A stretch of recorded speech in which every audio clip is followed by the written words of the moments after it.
Tate. Ang uncle, si Ro Tate. He tries to change everything. Ang sister nila ay si Aji Tate. Stirs up plenty of trouble with the health of her husband, Iri Tate. Ha? Di ba? May mga ganyan.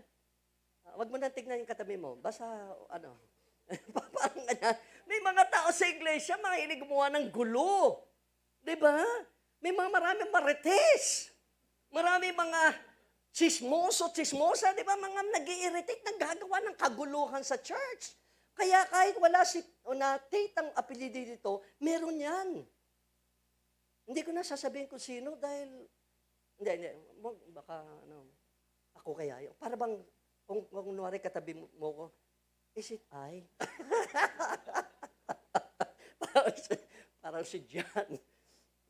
Ito, iba pang members of the family. Whenever new projects are suggested, Hesi Tate and his wife, Veggie Tate, want to wait until next year. Then there is an Imi Tate.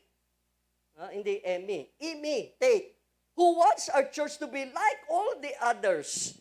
Devas Tate provides the voice of doom, while Potent Tate wants to be a big shot. Yung mga ganon. But not all members of the family are bad. Brother Vasily Tate is quite helpful in church matters. And a delightful, happy member of the family is Miss Felicity Tate. Cousin cogitate and meditate, always think things over and lend helpful and steady hands. And of course, merong black sheep, alam nyo? Meron palang black sheep sa church. No? Ang pangalan niya ay amputate. And of course, there's a black sheep of the family, amputate, who has completely cut himself off from the church. Wala sila dito, kaya nga amputate Pero lang, hindi ko pa pala nag-greet yung mga nasa online, nag-live tayo. Good morning po sa inyo. Sorry, sobrang excited ako ngayon. Nag-online tayo, kaya yung mga taga-bread, they're able to watch us today. And of course, iba pong mga nasa labas. Okay, let me just show you some principles na ating tatalakayin. Unang principle na sa chapter actually, toward a new kind of church. I would probably, hindi ako masyadong pabor dun sa title niya, toward a new kind of church, because hindi naman bagong church. Hindi ito bagong church. Ang gusto niya, hindi yung bagong church, hindi yan. Actually, hindi mo dapat baguhin ang church. Kung ano yung in-establish ni Kristo na church, yun tayo. Kaya nga, ang nire-entitle ko ang message, instead of using reimagining church, ay a simple, parang boring na title na lang ang ginawa ko. Ang title ko ay Returning to the New Testament Church. Balik tayo. Huwag tayong lumayo doon sa iglesia na in-establish ng Panginoon, ng mga disciples. Balik tayo doon. Balik tayo the way the church functions in the New Testament. Marami kasi, di ba, marami along the way, ang church as it devolved, no? Nabago, dami-dami nabago at pinagdag sa lakbayin ng iglesia, sa lakbayin ng mga mananampalataya, kaya nahirapan ng mga churches, ang mga mananampalataya actually.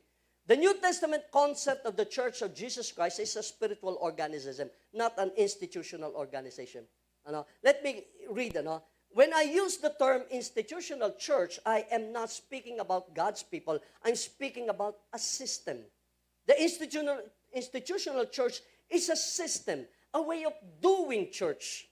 These structures are constructed on programs and rituals more than relationships. Nagiging institutional church na tayo kapag ang gusto natin mga programa, events, rather than building relationships, rather than getting to know other people. If I'm gonna ask you today, sinong close mo sa church na to? Yung iba sa inyo marami.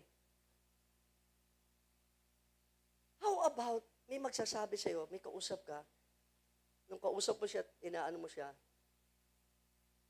bakit hindi ka umano sa church mo? Kasi ibang kinausap nagpa-counsel sa ibang tao. Nung tinanong siya, bakit hindi ka mag-share doon sa ibang kasamahan mo? Wala siyang ka-close.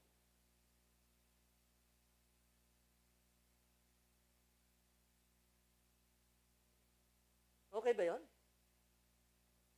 Masasabi niyo ba talaga may ka-close kayo dito? Hindi ko naman sinabi sumagot kayo eh. Masyado naman kayo yabang eh. Porkit meron kayong ka-close eh. Pero, salamat dun, ano? So, yung mga hindi nagsagot, kayo na lang ang sumagot. Diba? Relationships. And we will look at that, ano? Kaya ang institutional church, they are highly structured, typically building-centered organizations regulated by a set-apart professionals, ministers, and clergy who are aided by volunteers laity. They require staff, building, salaries, and administration.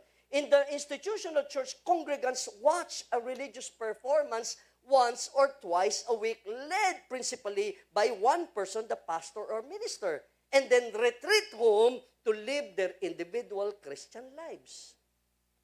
Diba? Ang church na akala natin, pupunta ako ng Sunday sa church. Makikinig ako kay Puna. Mag-join o kakanta ako. Iba nga, hindi pa kumakanta, hindi pa tayo nag-join sa kanta eh, di ba? Grabe. Yung tono, yung tempo ng kanta, ay sobrang, mapasayaw ka na ng sobra eh. Iba sa atin, reserve. Hindi ko kayo tinignan kasi pumikit ako dahil ayoko ma-discourage. Diba? May kanta kanina, smile, kaya smile. Dapat kahit nakamaskara kayo kanina, ngumingiti ba kayo? Diba? Diba sa atin sobrang tamay ng ating sama na nangyari sa ating buhay, nakalimutan na natin magsaya sa Panginoon. Mamaya, mag-share ako about wellness. Kahapon, umatid ako ng webinar ni BLC. Sayang. Si Jobs lang pala naka-attend. Sip-sip yan eh. Kaya lang, asar ako dyan, di nagdadala ng kape pag pupunta dito eh. Punta ka na punta dito, di ka dalang kape. Wala kang relationship. Hindi kami close sa'yo. Pinapabayaan mo kami. Anyway, meron kayo si-share, mami. Matatapos ko kaya ito? Ang daming dagdag. I am using organic church to refer to those churches that operate according to the same spiritual principles as the church that we read about in our New Testament. Kaya, ang kanya ay balik maging organic church. No? And para, minsan kasi parang organic, di ba? Hindi natin masyadong maintindihan organic. Anyway, si T. Austin Sparks, ang more or less na who would deserve the credit daw for the term organic church. So, let's listen, let's look at what he said or he wrote. Ang pagsulat ni T. Austin Sparks, maganda rin ang libro niya, I forgot the title, of Christ, the Spirit of Christ ba yun? Ni T. Austin Sparks. Isang malalim na ano niya, sulat niya. Anyway, ang pagkasulat niya, God's way and law of fullness is that of organic life. In the divine order, life produces its own organism, whether it be a vegetable, animal, human, or spiritual. This means that everything comes from the inside. Function, order, and fruit issue from this law of life within. It was solely on this principle that what we have in the New Testament came into being. Organized Christianity has entirely reversed this order. Organic church, paano mo masasabi organic church? Unang-una, kasi lumalabas yung buhay sa loob. One of the statements ni BLC kahapon, ganda. Di ba? Many of us, all of us want to be happy. Di ba? Agree kayo? Lahat, yung iba sa inyo, ay, gusto nyo malungkot ang buhay? Bagay, gusto nyo ganyan, nanatiling malungkot eh, di ba? No, many of us, all of us probably would want to be happy. But ang picture ng happiness natin, kapag ka dumating na yung tamang lalaki, babae. Pagka naka-acquire na ako, nakatira na ako sa bagong bahay, kapag nakabili na ako ng bagong sasakyan, kapag nakapagtapos ng aking mga anak, magiging happy na ako.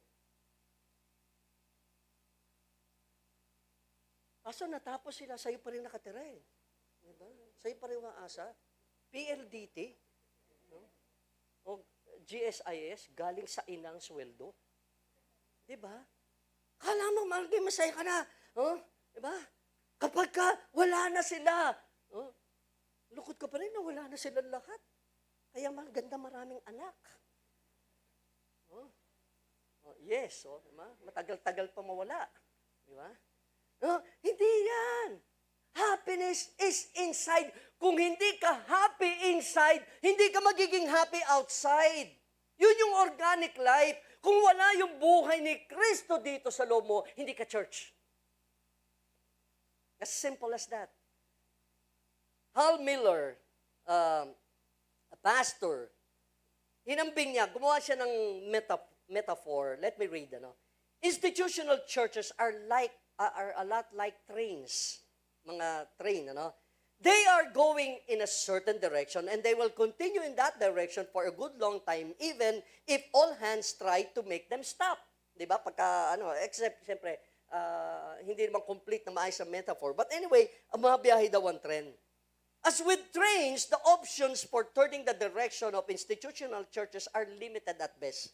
If a switch or siding is available, the train could turn. Otherwise, it just follows its track. So everyone aboard had best hope that he is on that right train headed in the right direction. Ganun ang institutional church, parang, fix yan, structured kasi, dire-diretso lang, ganun. Organic churches, like those in the New Testament, are different. They are not trains, but groups of people out for a walk. Lumalakad mga tao. Yun ang organic churches. These groups move much more slowly than trains, only several miles per hour at the fastest, but they can turn at any moment's notice. More importantly, they can be genuinely attentive to their world, to their Lord, and to each other.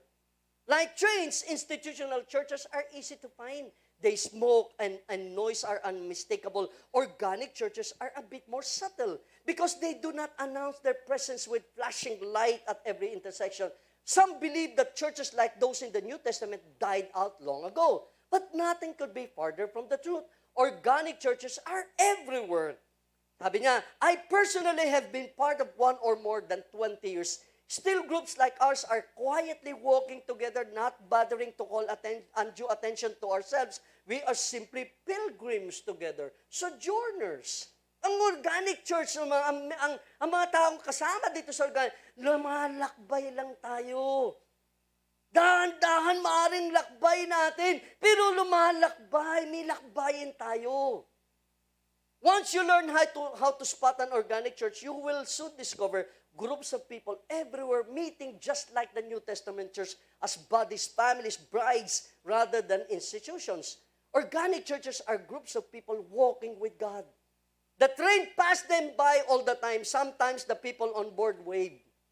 Sometimes they cannot because the train is